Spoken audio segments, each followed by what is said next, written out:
Yeah, well, I was, I guess the operator asked me what I wanted to talk about, and I said that I've been listening to you guys' show a lot, listen to it on YouTube, and I actually like it a lot. Thanks. And, well, I like how you guys get people thinking about stuff that they don't, you know, thinking in ways that they're not used to thinking. And you could sometimes, it seems like when people talk, it's like the first time that they really thought about certain things. Yeah. Well, I mean, if you grew up in a church, a lot of churches don't encourage people to ask questions and explore things. In fact, I've heard a lot of stories about kids being punished for asking awkward questions. Right. Yeah. Well, I guess there you go. So I'm, you know, I guess I told the operator that I was, she asked if I was an atheist or a theist, and I said I was a theist because in general, I'd say I am, but I still definitely have kind of my agnostic moments. Mm-hmm. And I don't really, I mean, if something is, you know, been disproved, I mean, I don't believe in, you know, that like all the animals in the world were on Noah's Ark. And so you're not a young Earth Christian, at least. No, I actually wasn't. I was raised kind of, evolution was talked about like it was just, that was the reality. Yeah. Okay. So what denomination are you? Episcopal. Oh, okay. Yeah, so, yeah. Yeah, that's one of the most chill Christian groups, I think. Right. Well, but I still, at the same time, though, I would say that it's just one of the most fulfilling things to me. Even in some of my most kind of skeptical periods, I was still having some of my best experiences in some kind of religious capacity. In what way? What makes you feel fulfilled about that? And I'm not trying to jump on you or say that you shouldn't feel fulfilled by that. I just want more to understand a little better. Sure. Well, I mean, I could give you lots of different examples. I had one particular experience at like a Christmas, midnight Christmas Eve service.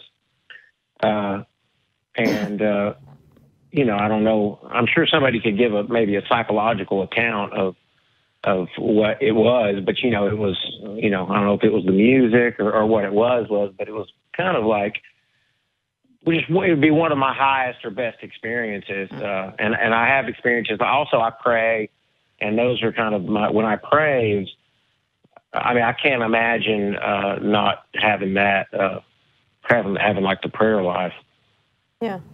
So what I can tell you, there was a period in my life when I was Episcopalian. I identified it as an Episcopalian. I was confirmed in the Episcopal Church. I was an altar girl, the whole 9 yards. Okay. And what I tell people is that if the only Christians I'd ever been in contact with were Episcopalians, I'd probably be at least nominally still an Episcopalian. Even though I had some doubts about sort of the supernatural claims of Christianity, I didn't have any complaint about Episcopalianism and Episcopalians themselves, because they're some of the nicest people you'd ever want to meet. And I loved the church community, again, because of the people there. Unfortunately for, I guess, my parents in particular, I did meet other kinds of Christians. And I realized that they believe that they are practicing the same Christian traditions as the Episcopalians. When I went to, when I questioned what the fundamentalists were saying about what was in the Bible, I'd go and read that passage of the Bible, and it was right there. It was what the fundamentalists were saying. I'd go and present this to the Episcopalians and ask them, hey, these guys say this about this passage, what do you say? And they would kind of gloss over it with some kind of more, I guess, softer, gentler version of it. but they didn't have a good reason for why they had a softer, gentler interpretation of that. And so without them being able to tell me why their interpretation was right and the fundamentalists were wrong, I started to lose confidence in what they were telling me.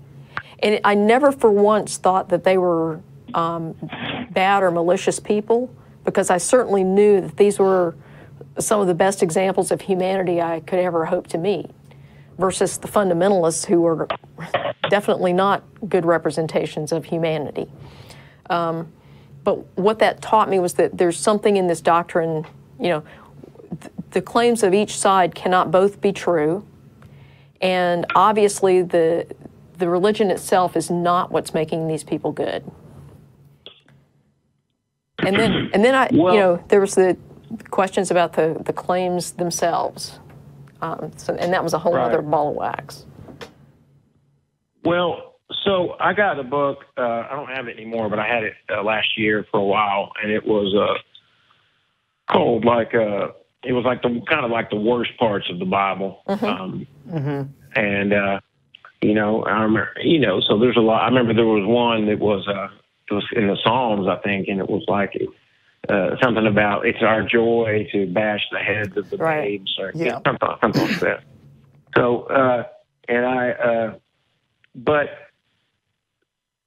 well, a couple of things that kind of the way that I came to see it was, well, I just see that all as, you know, in the historical context of you know, this tribal group from, you know, the Bronze Age, kind of probably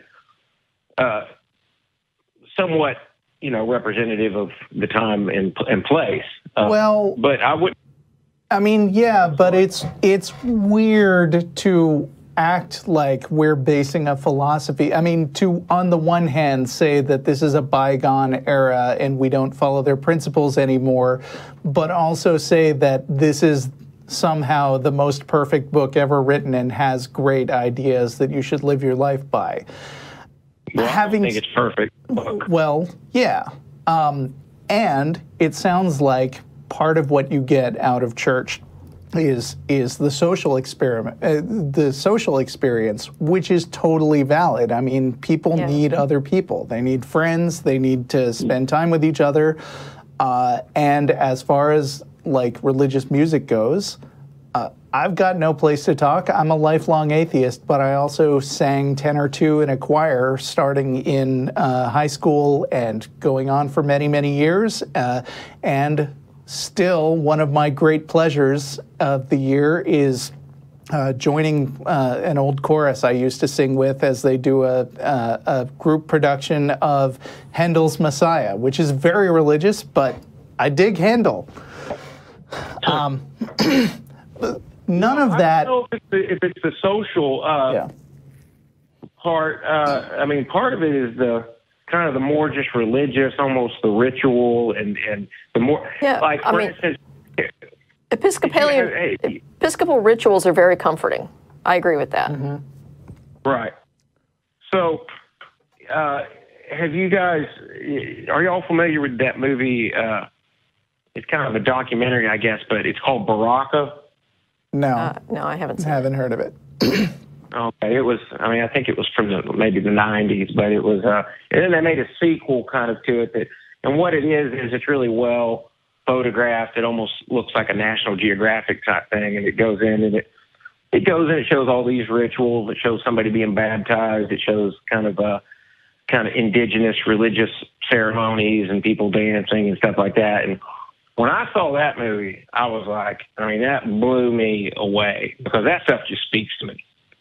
And that really, and it's not just the way it looks, but it's tied in there is the idea that you're trying to contact or interact with this higher divine type thing. I mean, that's an important part of it.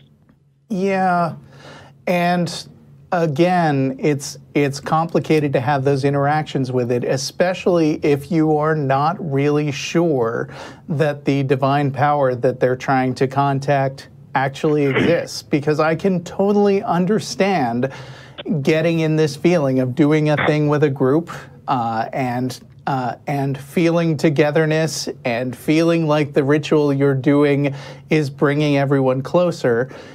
And yet, that can kind of be applied to a lot of things. I mean, I'm going to spoil the musical A Book of Mormon, which everybody's heard I'm a big fan of, but by the end of it, they're all still real devoted to the idea of their religion, but now they have this totally weird, unrecognizable religion that involves Boba Fett and Lord of the Rings.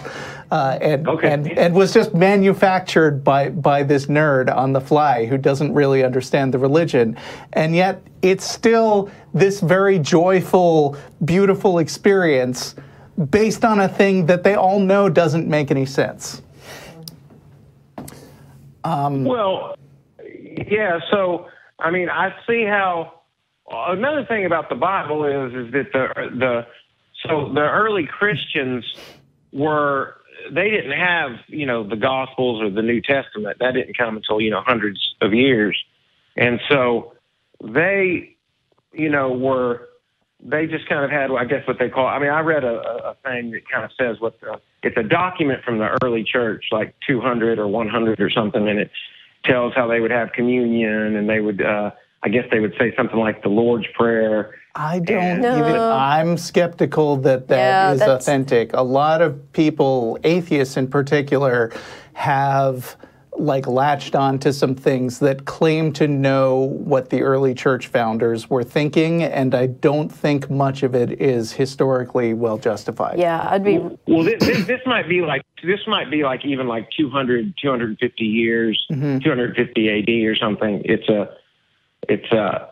But I'm just, the idea is that before the Gospels and the other letters of Paul and stuff were made canonical, and that they had, that wasn't really a big part of it. Yeah, well, it is certainly true that a lot of basically traditions and ideas coalesced over the next several centuries. I mean, and that even the Bible that we see today wasn't really canonized, but was sort of put together gradually over a whole bunch of different books, and some of them didn't make the cut and maybe even completely contradict what you find in the Bible today. Well, so in that sense, well, I guess what I'm saying is that Jesus, at least the way it's told in the stories, was somebody who had issues with the religious leaders of the time, and they were essentially saying that he was engaging. Yeah, but you can find cult leaders today who have issues with the current mainstream religions, but what they want is to get praise and worship for themselves. And just because somebody disagrees with the prevailing dogma doesn't mean that they're not out to get something themselves. No, that's not, that wasn't my meaning. Let me finish real quick. So what I was going to say is that, so that was an issue then, and then also there were the kind of versions of Christianity that didn't, like the Gnostic Gospels and that kind of thing, and now there's, all these different denominations. So there was always that kind of element has always been part. I mean, with Islam, you have the Quran, and then that's pretty consistent throughout. But in Christianity, you had, they changed the books that are in the Bible, and some people say these are the books, and other people say these are the books, and then you just have the kind of the unofficial versions of where you meet somebody and they say, well, I consider myself Christian, but I believe in this and that. So I guess what I'm saying is I don't really feel like that there's a significant doctrine that is universal. I mean, the Gospels, I guess, would be the closest. Well, you wouldn't get an argument from us. I mean, basically, everybody's version of their God is a one-off. So, no two people have an identical concept of what they mean when they invoke a God. But there's certain things they tend to have in common. No, not really. Not really. I mean, Well, most tend to say that God is like the source of creation and existence. Well, and do you believe that? Well, yeah, that would be the minimum that I would believe. So you think that what is written in Genesis is literally true? No, well, he already says he doesn't. Okay. Yeah, well, that's another thing I was going to say is that even as early as Augustine, the early church fathers, and this is definitely, they say things about Genesis and about the creation stories that almost sound like something you guys would say on your show. I mean, the early church father Origen says, he says, okay, so how are we having days when he hasn't even created the sun yet? I'm sorry, who said that? Origen, Origien. He's an early church father. Okay. And Augustine probably after Jesus and then Paul was probably one of the most authoritative voices in the history. But I think. Yeah, okay, you go ahead. No, I mean, I guess I'm trying to understand what your question is here, because I mean, you're following a similar line of. I'm saying there's always been freedom. There's always been freedom to take whatever you think is the central message, which they actually. Sure, but I think my question would be broader than that, which is, why do we care what the central message is? What is it about the Bible that we would specifically see as authoritative at all? Why is speculating on what they meant any more interesting than just any other random person making up an idea about the universe?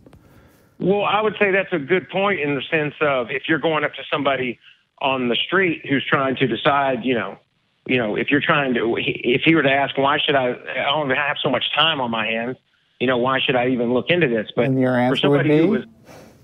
I wouldn't be trying to convince him. Okay. But for me, having already been there, I've already looked at it. And? So I believe that, I've put in the time, and like I say, I'm still open-minded, and I have my agnostic moments. But Okay, I think there's probably a misunderstanding about what you mean by agnostic. But all that aside, what you've actually presented here is the typical, very muddy, kind of loose interpretation that's very personal that I find from a lot of Episcopalians. That basically you don't want to be pinned down into any doctrinal statement. That's fine. Seems fine. And that way, it seems like good. that. Well, no, what that means is that you're not willing to commit to any statement that you think you have to defend. And so, I'll commit to statements. Well, my question to you then would be, but to me, being religious is not about. I have my religious life, which I find very fulfilling, and it's not about committing to statements. I'll commit to some statements. So that's not really the thing that you've committed to, though, by identifying yourself as a theist, is that you believe that this God exists. And so my question to you is, define your God and present evidence of its existence. Well, okay. Well, yeah. Well, I mean, so like I was saying, I looked into there's so many. Look, you go into all the arguments and all the. No, just your best piece of evidence that your God exists. I just want to add that we've been on this call for a while, so we may have to cut it short soon. But sure, I'll say something real quick. Sure. Yeah. Well, so one of the things I find convincing is that when you ask, why is there something rather than nothing, or why is there any kind of existence? And I don't mean why is there this particular universe, because there's scientific ways of talking about that, but why is there anything at all? It leads to an infinite regress. No, I mean, I think, and for people who aren't watching the video, I'm holding up this book again, whose title is "We Have No Idea," which is a perfectly legitimate answer and not a reason to, but not a reason to jump to a conclusion about a God. I'm not jumping. To me, it's not a jump. It's all I'm saying is that in the sense that the idea of something that doesn't have a cause In other words, you come to an infinite regress when you ask, why is there anything? And does God have a cause? No, I'm not saying that God has or doesn't have a cause, but I'm saying that aspect, that aspect of reality is there and doesn't go away. So you yourself are still winding up at a position of we have no idea, but before you get to that point, you feel like you have to inject this extra thing. No, I'm saying that's what has most traditionally been the response to why is there anything at all? Why is there what Aristotle said? Prime mover. I'm just going back to the oldest approach. So why does that? But the thing is, why does that lead you to the conclusion that some God exists? Well, I'm saying that's what I'm saying that to the extent that there is something that exists without a cause, I'm calling that God. Right. Well, we don't think that a God that isn't well defined is in any way useful as an explanation. But maybe you could mull that over and call back next time. Okay. And we can talk to you again. There's been thousands of pages defining it, so that would just be your opinion. Yeah, but you've already rejected a lot of those. You say there's thousands of pages, but you started this call by saying that you don't believe it's literally true, which doesn't give us a lot of information to go on. The Bible. I'm not talking about the Bible. I'm talking about Aristotle. I'm talking about philosophy. Aristotle wasn't all that authoritative either. He had some good original ideas, but he didn't say anything about him being authoritative. I didn't say he was authoritative. I didn't say that. But you said that it's ill-defined, and I'm saying there's been thousands of words written about defining what the unmoved mover is or the prime mover, so it's not ill-defined. But an answer can be very old and traditional and still wrong. Yeah, and the thing is, I don't care about all those other definitions of the unmoved mover or whatever. I only care about what you think. That's what I think. Okay. We still have no idea what that is because you've not actually defined it. Just look up unmoved mover. No, I'm not. I've read about unmoved mover. It's not a good argument. Yeah. No, in your opinion, it's not. But you said it wasn't defined. Like I said, we've got a limited amount of time on the show, so we're going to move on to another caller. But you're welcome to call back again. Yeah, unmoved mover. Thanks. Yep. We know it's on Wikipedia. Yep. It's also on ironchariots.org, which is a great resource for this kind of argument. Yes.